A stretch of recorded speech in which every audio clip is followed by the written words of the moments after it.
Amigo, minha amiga, tudo bem com você? Mais uma vez aqui estamos, professor Jean de Química, para aquele nosso encontro de toda semana. E hoje, o objetivo é finalizarmos esse capítulo, que nós conhecemos por funções inorgânicas. Então, nós já trabalhamos com os ácidos, com as bases, com os sais, e hoje a gente retorna para apresentar a última função, que são os óxidos, correto? Então, vamos lá. Então, só para reforçar, ácidos é a primeira função, nós já trabalhamos também com as bases ou hidróxidos, já apresentamos os sais e hoje, o assunto de hoje é o que nós vamos chamar de óxidos, que é a quarta função da nossa química inorgânica. Pois bem, então lá está, primeiro passo, colocando para você aí alguns exemplos: SO3, CO2, N2O5, Na2O, CaO, F2O3 e Al2O3. Bem, se eu pedir para que você olhe para essas substâncias aí representadas e observe o que há de comum entre essas substâncias, a semelhança entre essas substâncias, você me diria que todas terminam com o elemento oxigênio. Então, percebeu? Todas elas têm como o segundo elemento da fórmula o nosso oxigênio. Mas, além de terminar com oxigênio, perceba também que todas essas substâncias são substâncias binárias, ou seja, formada apenas por dois elementos químicos. Então, esse é exatamente a ideia, o conceito que nós temos sobre óxidos. São substâncias binárias com oxigênio sendo o elemento mais eletronegativo. Essa seria a observação a ser feita. Lembrando lá da tabela de eletronegatividade, o oxigênio é o nosso segundo elemento com a maior eletronegatividade, perdendo apenas para o elemento flúor. Então, a única substância binária com oxigênio que não é óxido é o F2O, ou seja, quando o oxigênio se combina com o flúor, porque aí nessa combinação o flúor seria o elemento mais eletronegativo, correto? Todas as outras combinações binárias serão óxidos, claro, com oxigênio, porque aí o oxigênio será o elemento mais eletronegativo, tá certo? Então, dada a definição, então vamos a algumas classificações. A primeira classificação importante que a gente precisa acompanhar é com relação ao tipo de ligação química. Então, dependendo do tipo de ligação química presente no meu óxido, esse óxido ele pode ser um óxido molecular, certo? Ou um óxido iônico. Então, você já deve ter percebido, O óxido iônico é aquele que possui ligações iônicas, enquanto que o óxido molecular possui apenas ligações do tipo covalente. Então, óxido com ligações covalentes, óxido molecular. Óxido com ligação iônica é o nosso óxido iônico, certo? Então, coloquei aí o elemento ligado ao oxigênio é um ametal. Você deve lembrar que o ametal ele realiza ligações do tipo covalente. Então, se você tem oxigênio ligado a um ametal, essa ligação vai ser uma ligação do tipo covalente, portanto, esse óxido será um óxido de natureza molecular.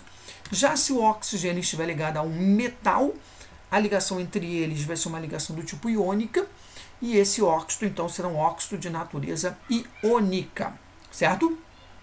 Muito bem. Tá aí a tabela periódica, para você recordar essa definição de metal, de ametal, Então, essa é uma tabela periódica não tão nova assim, Você percebe que aqui eu tenho alguns elementos em verde. Esses elementos em verde antigamente eram chamados de semimetais. Hoje não, hoje eles foram aderidos a um dos grupos, dos metais, que são esses elementos em amarelo, e dos não metais ou ametais, que são esses elementos aqui em azul clarinho, certo?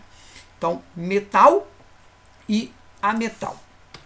Pois bem, aí uma figura muito bacana, só para dar essa ideia de que esses óxidos normalmente são substâncias, são sólidos, e esses sólidos são sólidos que produzem uma certa coloração. Então, eles são muito usados para pigmentação, fabricação de tintas, em função das suas cores bem diversificadas, certo? Pois bem, Uma outra classificação que a gente também precisa acompanhar é a questão da natureza, do caráter desse óxido. Então, primeiramente, vou estar apresentando o tal do óxido básico. Então, o óxido básico, em função das reações, comportamento, em uma reação química, esse óxido básico ele reage com água, dando origem a uma base, até por isso que ele é chamado de óxido básico. Tá? Então, é um óxido que tem um comportamento, né, básico. Por quê? Porque quando ele reagir com água, ele vai dar origem a uma base. Já se ele estiver reagindo com ácido, ele vai formar sal e água, ou seja, numa reação com ácido, ele se comporta como se ele fosse uma base, né, naquela reação antiga chamada reação de neutralização. Então, uma reação de neutralização, ácido mais base, sal mais água, certo? Bem, como é que você sabe que um elemento que o óxido é um óxido básico? Então, coloquei para vocês reações. Então, percebo que aqui eu tenho um óxido básico, vai reagir com água e vai formar uma base. Né? Esse mesmo óxido básico reage com ácido, formando sal mais água. E aí, então, você precisa saber que esse óxido, para que ele seja básico, o oxigênio tem que estar ligado ao metal, metal esse com carga mais 1 ou mais 2. Né? Metal alcalino ou metal alcalino terroso, são os mais comuns que a gente normalmente trabalha. Tá? Então, para que seja um óxido básico, tome nota, tem que ser um óxido com um metal com carga mais 1 ou mais 2. Normalmente metal alcalino ou metal alcalino terroso. Muito bem. Depois de óxido básico, a gente chega então aos óxidos ácidos ou anidridos, é um termo mais antigo. Então, você vai perceber que o comportamento é muito semelhante. Né? Esse óxido ácido ele vai reagir com água formando um ácido. Né? Por isso que ele é chamado de óxido ácido. E numa reação de neutralização, ele já vai reagir com a base, formando sal mais água. Né? Então, esse ácido, óxido ácido, ele tem esse comportamento. Né? Quando reage com água, ele vai formar um ácido. Então, aqui o SO3 é um óxido ácido. Perceba, reagiu aqui com água, formando o nosso ácido sulfúrico H2SO4. Como é que eu vou saber se o cara é um óxido básico ou ácido? Então, coloquei para você. O óxido, para que ele seja ácido, o oxigênio tem que estar ligado a um ametal. Normalmente, esse ametal tem NOx alto, né? Número de oxidação. Esse número de oxidação, essa carga do elemento, tem que ser uma carga alta. Bem,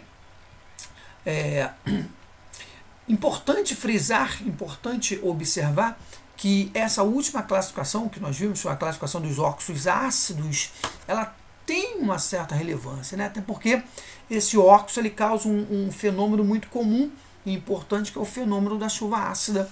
Então a próxima figura fica até melhor para você compreender esse efeito. Então você tem aqui a indústria, né? Pode ser também por poluição por automóveis. Essa indústria ela produz, né, joga aqui na atmosfera, né, gases poluentes. Esses gases normalmente o SO2, o SO3, o NO2, o N2O5, ou seja, óxidos com o elemento ametal, normalmente com NOx, com uma carga alta, NOx de ametal.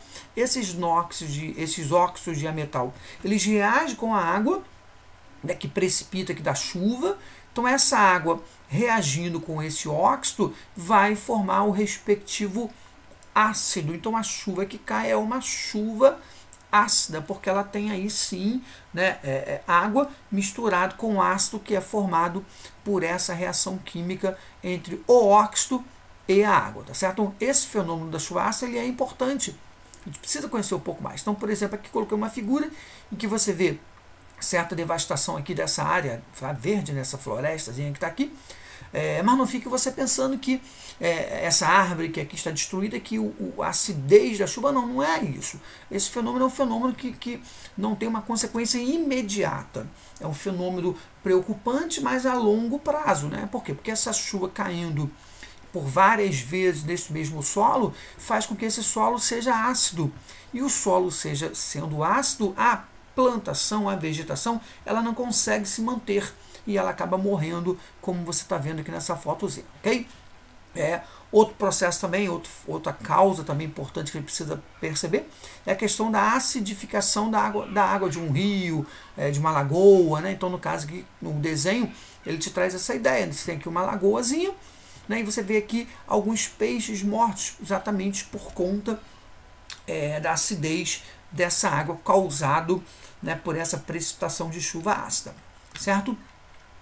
Muito bem. Outras causas, são causas aí causadas também por conta dessa chuva ácida, é a destruição de algumas estátuas, né? Então você tem aqui, por exemplo, essa estátua bem bacana lá do nosso famoso Aleijadinho, né, em Congonhas, Minas Gerais. Você vai perceber que as extremidades dessas estátuas, elas começam a se, digamos assim, deteriorar, a se desfazer, e isso ocorre por conta da ação ácida, né, nessa pedra, que é uma pedra que é sensível a essa acidez.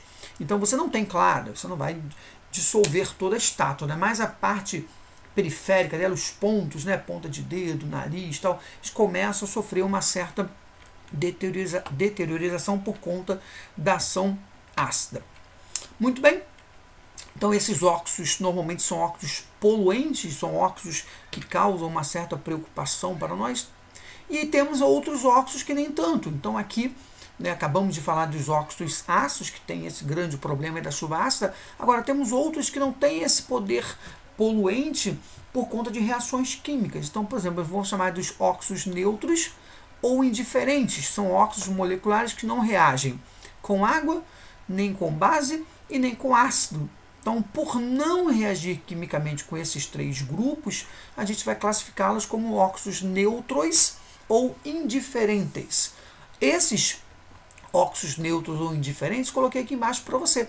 É a própria água, né, que também é um óxido, óbvio, né? O nosso NO, monóxido de nitrogênio, monóxido de carbono e monóxido de nitrogênio.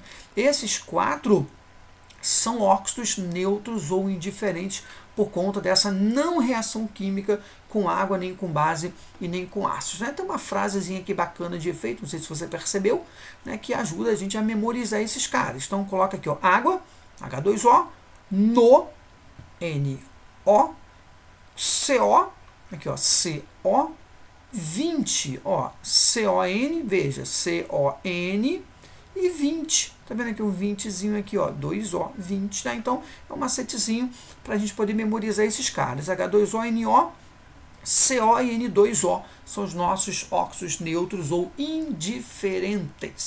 Muito bem. Aí os mais importantes são esses, né? É o CO, o NO, o N2O. Além da água, claro. Pois bem, olha aí. Além desse, temos também, isso é repetido, né? Temos também os nossos óxidos anfóteres, que são óxidos também importantes para a gente, porque o comportamento dele pode ser tanto como ácido quanto como básico, né? Ele é um comportamento que a gente chama de anfótero. Então, se ele está reagindo num meio que é ácido, ele, óxido anfótero, ele se comporta como se fosse uma base. Percebeu? Se ele estiver reagindo no meio básico, ele se comporta como se fosse um ácido. Então, para a gente que trabalha com laboratório, com reações, é um óxido que é muito utilizado, porque ele reage de qualquer jeito, tanto em meio ácido quanto em meio básico. Né? São óxidos que se comportam tanto como óxidos ácidos quanto como óxidos básicos. Os mais importantes é o óxido de alumínio e o óxido de zinco. Então, por favor, tome nota. Óxido de alumínio e óxido de zinco, mesmo sendo metais, eles vão formar os óxidos anfóteros. Óxidos duplos ou mistos. Óxido duplo ou misto, na verdade, seria uma junção, né, de dois óxidos. Então, por exemplo, o nosso ferro, ele forma dois óxidos, né, porque você deve lembrar, nós trabalhamos com isso, que o ferro ele tem carga 2 mais ou 3 mais. Então, esse primeiro aqui, o FeO, é quando você tem um ferro com carga 2 mais. Forma-se o FeO. O F2O3 é o ferro com carga 3 mais. Se você juntar essas duas fórmulas, você vai ter o F3O4. Perceba, são 3 átomos de ferro, olha aqui, e 4 átomos de oxigênio, é o nosso 3/4. Então, esse óxido aqui, 3/4, é o que nós vamos chamar de óxido duplo ou misto. Muito bem. Falamos da classificação, vamos finalizar nosso encontro falando sobre nomenclatura. Então, para os óxidos moleculares, ou seja, aqueles óxidos formados por ametais, a gente pode utilizar os prefixos de tri, tetra, penta, hexa, exatamente para indicar a quantidade de oxigênio, né, e do outro metal presente no óxido. Então, no caso, o Cl2O7, epitóxido de dicloro. Esse hepta significa 7 e o di 2. Então são 7 oxigênios, átomos de oxigênio, né? A atomicidade dele, e 2 átomos de cloro. Então é o nosso epitóxido de dicloro. Para o nosso CO2 famoso, o CO2, que é uma nomenclatura muito famosa, o dióxido de carbono. Então perceba aqui que no caso do carbono, como eu tenho apenas um, esse mono que indica aí um carbono, ele é opcional. Então nesse caso, para o elemento ametálico, tome nota, esse mono ele é opcional, mas você poderia escrever também dióxido de monocarbono, também estaria 100% certo. Para os óxidos iônicos, bem mais tranquilo. Para os óxidos iônicos, você apenas vai escrever a palavra óxido, de e o nome do elemento químico. Então, no caso, aí L2O3, óxido de alumínio, óxido de zinco, óxido de bário e óxido de potássio, né? Aí é bem tranquilinho, sem problema algum. O problema talvez surja quando você vai se deparar com um elemento metálico, óxido iônico, né? Mas em que esse metal apresenta duas cargas. Nós já discutimos, até acabamos de falar sobre ele, o nosso amado ferro. Então o ferro ele tem carga 2 ou carga 3. Nessa primeira fórmula, já falamos sobre ela ainda há pouco, esse FeO, esse oxigênio aqui, esse ferro tem carga 2+. Então, para esse óxido, a nomenclatura seria óxido ferroso ou óxido ferro 2. Esse oso para indicar menor quantidade de NOx ou menor quantidade de oxigênio, da forma que você achar melhor. Então, ferroso ou óxido de ferro 2. Já no caso seguinte, como é o ferro 3, carga maior, 3, óxido férrico, ou óxido de ferro 3, tá? Então não se esqueça principalmente do ferro, tome nota que tem carga 2 e carga 3, e o nosso cobre que tem carga mais 1 e mais 2. Beleza. Classificando, né, dando fechamento nesse nosso encontro, classificando os óxidos, então já percebeu, já tem na letra A o K2O é um óxido básico, o N2O5 é um óxido ácido.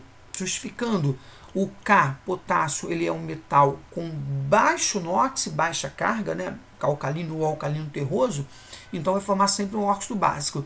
E já na letra G, o N, nitrogênio, é um ametal com carga alta, então vai formar sempre um óxido ácido. Então, generalizando, básico, metal, carga baixinha, né? E ácido, ametal com uma carga maior. Tá? Então, veja que na letra B eu tenho um outro metal alcalino, então mais uma vez é um óxido básico. Na letra C temos um ametal, CO2, então é um óxido ácido, tá ali. SO3, de novo um outro ametal, ácido. Na letra E temos o alumínio. Lembra? Pedi para você escrever aí alumínio e zinco, formando o chamado óxido anfótero. Olha ele aí, óxido anfótero. NO, lembra? Água no com 20. Então, NO é um óxido neutro ou indiferente. Tá lá. SO2, ácido. Olha ele aí. CaO, básico. E BaO, também óxido básico. Certo? Beleza. Dito isso, finalizamos então o nosso último encontro para falarmos aí sobre as funções inorgânicas. Mas antes desse fechamento, só para você recordar, né, as funções orgânicas que nós trabalhamos por aqui. Então temos na letra A um ácido, na letra B temos uma base, isso, fala comigo. Na letra C temos um sal, muito bem. Na letra D, base, perfeito, gostei. Depois temos um ácido, temos um sal, um outro sal. Cuidado, não confunda, né? Muita gente que confunde, achando que isso aqui é um óxido. Não, para que seja óxido, são 2 elementos. E aqui você tem 3 elementos, tanto na letra F quanto na letra G. Então, 3 elementos, aqui no caso é um sal. Na letra H, um óxido, olha aí, são 2 elementos, binário. Temos mais um sal. Aqui na letra J, por favor, não diga que é uma base, né? Não é base, para que seja base, o último grupo é o grupo hidroxila, não é o caso. Então, esse camaradinho aí, ele é um sal, e por fim temos um ácido. Né? Então, fizemos aí um apanhado de todas as funções inorgânicas que nós já trabalhamos por aqui. Então, dito isso, meu amigo, minha amiga, mais uma vez agradeço imensamente pela sua participação, pela sua paciência. e fique com Deus, tudo de bom, saúde e paz.